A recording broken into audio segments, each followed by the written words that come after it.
Dear comrades, dear colleagues, our international conference has a very good title, Fascism Back in Europe.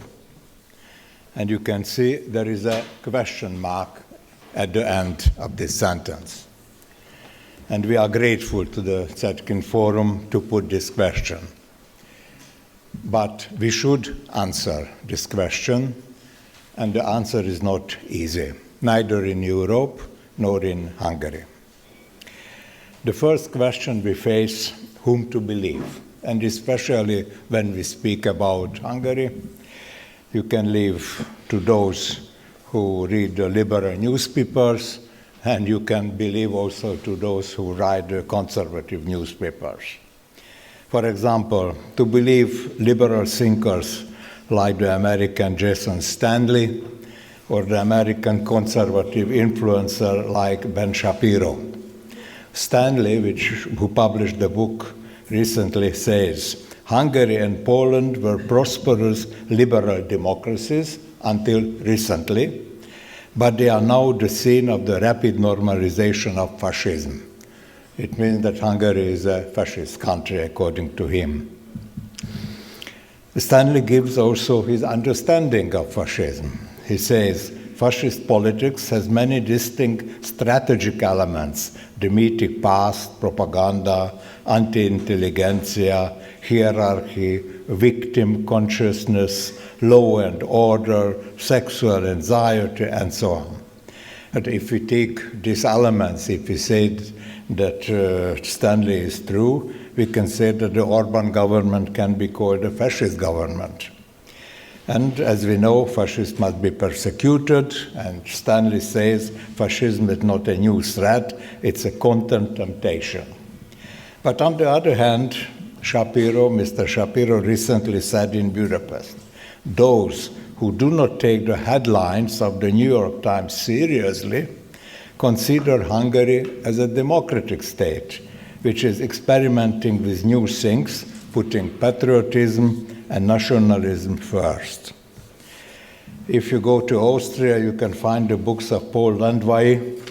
Paul Landwehr, a former Hungarian, lives for many years in Austria, says, Mr. Orban is the most cunning and dangerous politician of the European Union, and he declares that Hungary is something like a Führer democracy. But on the other hand, Kevin Roberts, the president of the Heritage Foundation, declared, modern Hungary is not only just a model for conservative statecraft, it is the model. And it should, other countries should learn from this model. There are some German ladies, they have also their opinion about Hungary. Among them, Petra Torbritz, she says, she published the book recently. It names We Will Conquer Europe. She calls directly the European people, the European governments, to overthrow the actual national government of Hungary.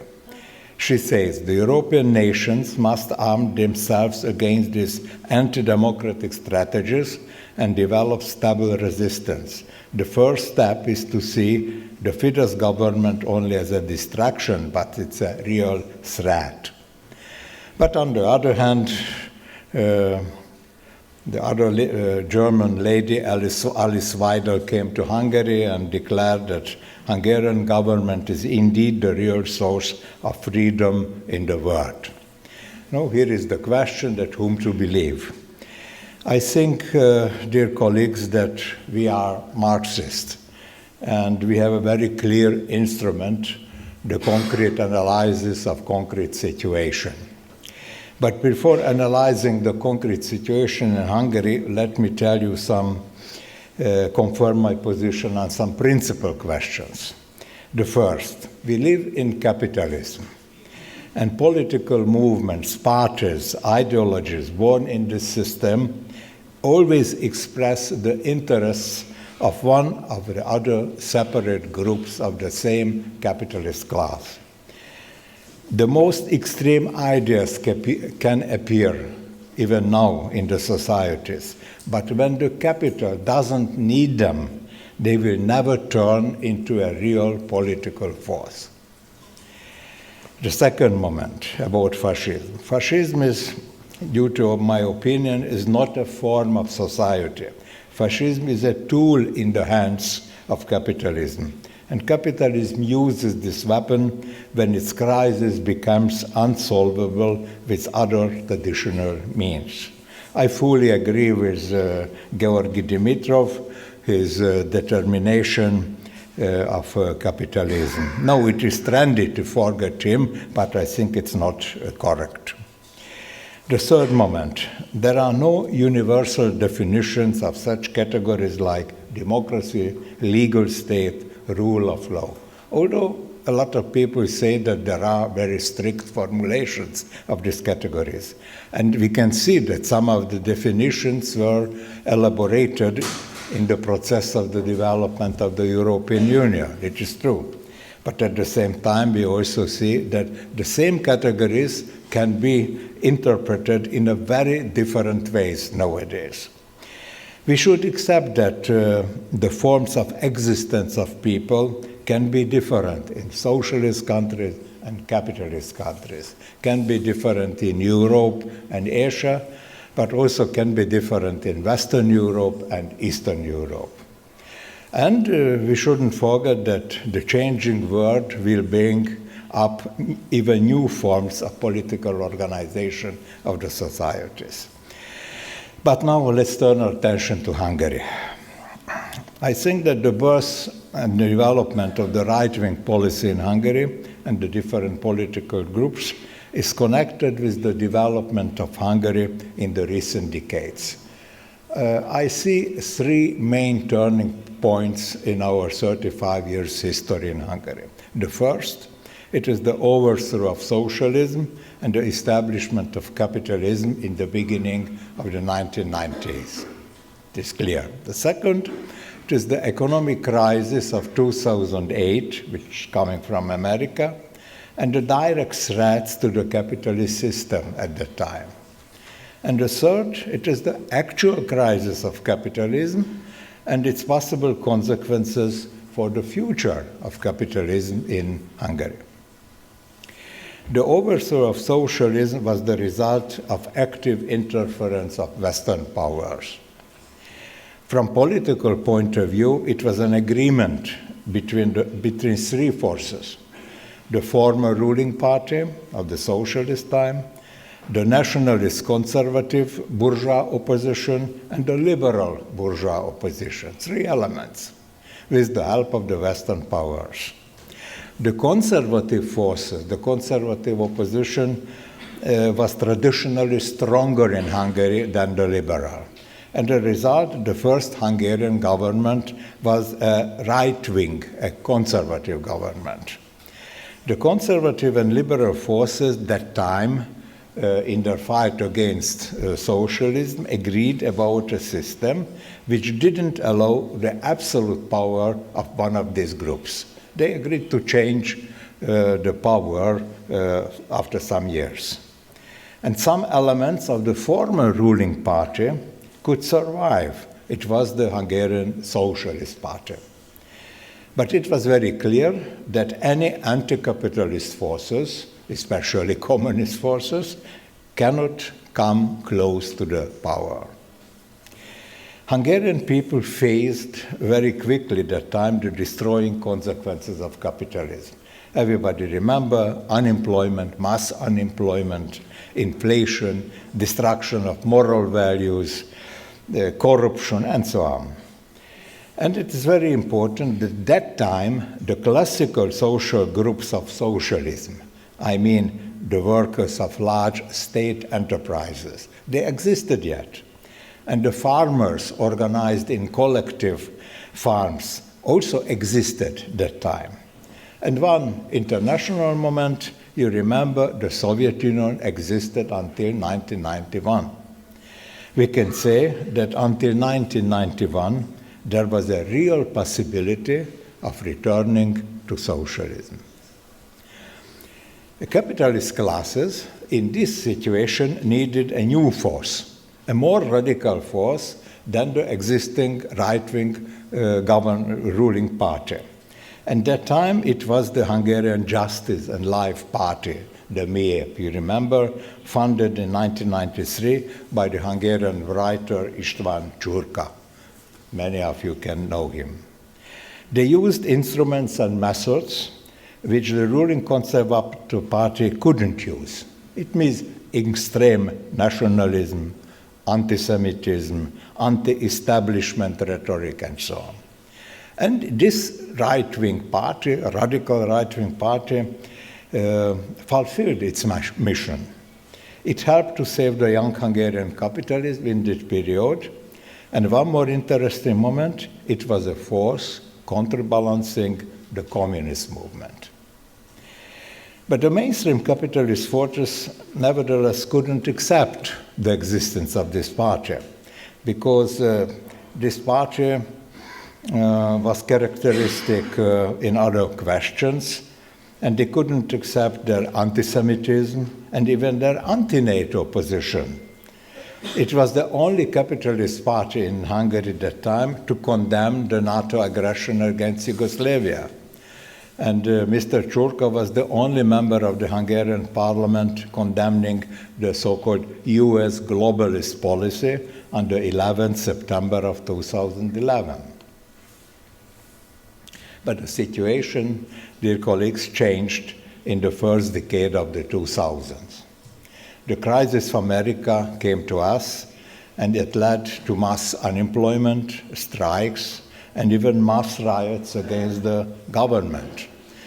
And the Social Democrat Liberal Coalition, which was at the power at that time, couldn't solve the crisis with traditional means. It is not an exaggeration to say, in Hungary, that time we faced a revolutionary situation. But the revolution was nipped in the bud. The revolutionary situation didn't turn into a revolution. And we have seen the reasons. The social liberal forces, which were the government, invented the so-called threat of fascism, so-called. The activity of small neo-fascist groups was interpreted as a direct blow at democracy. Nationalist and even conservative books, dramas were condemned. And the main aim was absolutely clear, speaking about the so-called fascist danger, to subordinate all left-wing political parties, including our party, to the socialist liberal policy. The second method which they used, the Hungarian capitalists also needed a more radical right-wing political party. At that time, we saw the rise of the so-called Jobbik party. It was a new party coming from the Csurka party I mentioned before. It was more dynamic, more aggressive, more nationalist, and it can be marked as a turning point for Hungary's radical right. It was a party with very clear anti-Gypsy, anti-Roma theoretic, Euroscepticism, and especially nationalism. The third moment, the Social Democrats provoked a crisis in the Communist Party. The party, as a subjective factor of the revolution, was unable to fulfill its historic mission. But there was also a fourth moment, and this fourth moment leads to the existing reality today. That time, the conservative Fidesz party, led by the actual Prime Minister, Mr. Orban, adopted a new program, adopted basically left and even communist slogans. They promised better life to the people. They promised to give better salary, better social support, and a lot of other things. And they won the elections. And they could stabilize capitalism. And it was that time the answer of the Hungarian capitalist class to the crisis. And this policy was approved, not supported, but approved by the Western political forces. Now let's see, dear comrades, the processes which are going now in Hungary. The Fidesz party, led by Mr. Orban, won the elections in 2010. And as I mentioned, they realized that the danger of returning of socialism is a real threat. Hungary is not Western Europe. The Western Europeans have never lived in socialism, with the exception of Germany. The Hungarian people have passed 4 decades in socialism, and they have got a lot from it. If capitalism cannot solve the crisis, people will remember socialism. And it is only a question of time when this anti-capitalist feeling will obtain organizational forms. The Fidesz, this new party, decided to give to the people, as I mentioned, better salaries, support to families, and practically they realized full employment in Hungary, and stability and peace. In order to stabilize capitalism in Hungary, the Fidesz government introduced the so-called state capitalism. It means interference of the state into the market processes. It means nationalization of basic services and banks. It means also the creation of a centralized governing. The Fidesz didn't liquidate the liberal forces, but limited its access to state resources. The Orban government declared that the state capitalist policy is not only a Hungarian speciality. It can be one of the possible answers to the capitalist crisis which we face now. From an ideological point of view, this conservative policy was based on strong anticommunism. But this anti-communism is rather a legal and verbal one. As you can see, I am not in the prison. We spoke about it. Our symbols are prohibited, the Red Star and other symbols of the workers' movement. But it's an anti-communism, first of all, in political field and in legal field, but a communist party can also exist in Hungary. Ideological point of view, this policy is based on nationalism, Christian religion. They started to use eucriticism. It's a new moment. But they never denied the European Union. And that's why those who say that Hungary will leave the European Union, I think it's a mistake, and it has never been official policy of the Hungarian governments. The conservative forces totally excluded some things: antisemitism and anti-Roma policy. That in Hungary now nobody can use these elements. It meant also an important change in the right-wing movements. The policy of the Fidesz limited the chances of any extreme right policy. In the midst of the 2010s, the Jobbik party made a strategic shift. They wanted to win the new elections. They wanted to take the power from the Fidesz, and they started to behave as a conservative party. That's why practically they lost their supporters. And it led to the formation of a new right-wing party, the so-called Our Country or Hungary, the Mi Hazánk, in 2018, by former members seeking to reclaim hardline nationalism and social conservatism. The situation began changing in recent years. There are several reasons. First of all, it is the crisis of capitalism in Hungary. And there are 3 basic concepts how to solve this crisis. The liberal concept says the unlimited domination of capital. All barriers on the way of capital should be cancelled, and the United States of Europe should take over the role of European management. To this, however, Russia's presence in Europe would have to be eliminated, and China would be pushed back. The conservative forces have another concept. They say nation states and national capitalism must be strengthened, and the new European Union must be built up on the basis of the strong, strengthened national states. And they propose a compromise and pragmatic cooperation with Russia and China instead of war. But now we see a third concept. It is the program of President of the United States, Trump. Trump understands that capitalism is in danger, and he wants to save capitalism, but first of all, American capitalism. And he says, I can save the American capitalism, and then I am going to save European capitalism, but only in that case if Europe follows me fully. The second moment, we should say, it is the war against Russia, basically changed the international situation. On one hand, there is a constant threat of global war. It's a fact. On the other hand, we can see the efforts to build up a new world order around China, Russia, the BRIC states. And we can speak about a third moment. The internal situation of Hungary became very tensed.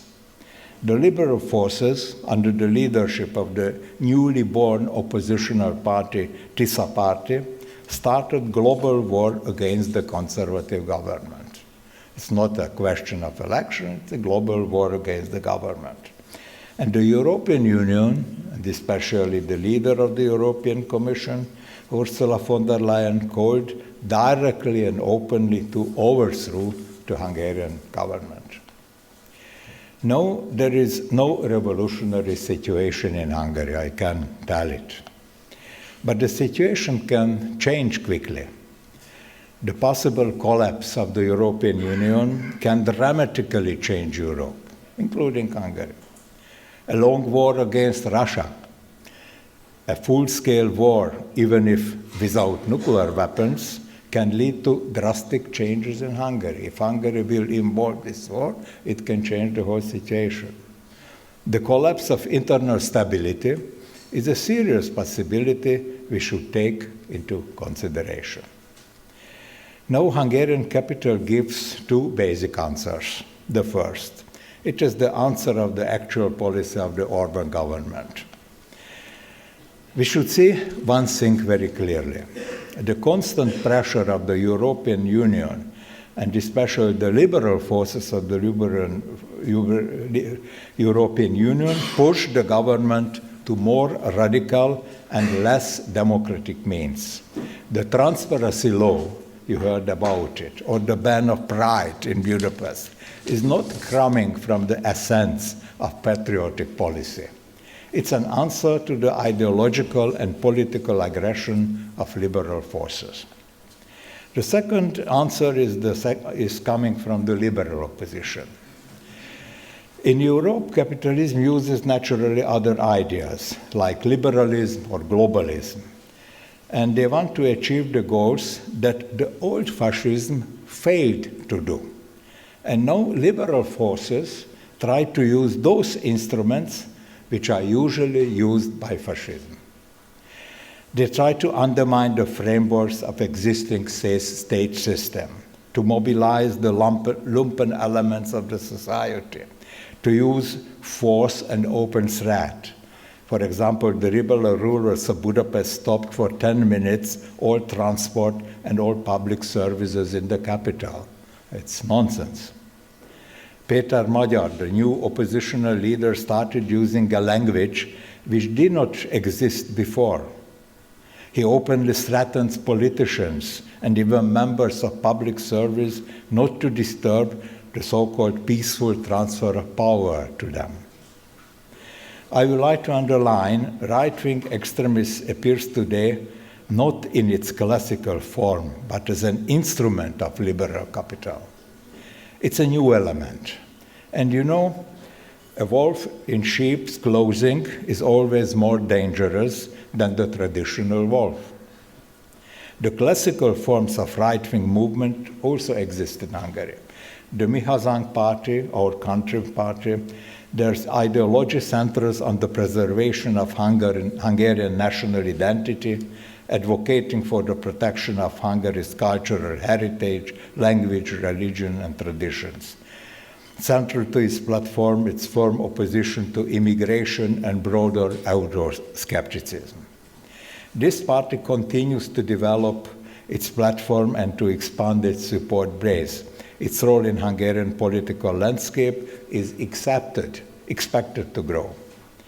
The party's success reflects a persistent demand for radical right ideologies in Hungary. It is true. Dear colleagues, the future of right-wing movements depends on the further development of Hungary and naturally Europe. If stability in Hungary collapses, we will face a period of political and even legal instability.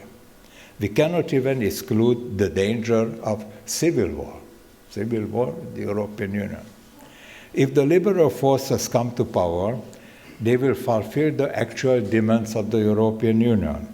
If they cut down Hungary from Russian energy, the prices will go up to the heavens. If the capitalist class is unable to manage the crisis, the anti-capitalist alternative will strengthen. And the anti-capitalist forces can present an alternative beyond capitalist system, and it is socialism. And capital will consider it as a death threat, and it will turn to drastic instruments, including fascism. Finally, let me answer our basic question. Fascism back in Europe? Fascism back in Hungary? Yes, fascism can come to Hungary. But do not cry wolf. See the difference between state capitalism and fascism. Do not keep asking for help when you do not need it. Nobody will help when you really need it. We must talk about fascism, a way that recognizes the changing form, but it also recognizes the unchanged essence. I would suggest to the European Union leaders, stop pressure on Hungary. You can push Hungary to extremism, and nobody wants it, nobody is interested in it. And do not pardon liberal forces, when they use the instruments of fascism. In this case, liberalism can become the fascism of the 21st century, and we are against it. Thank you very much for it.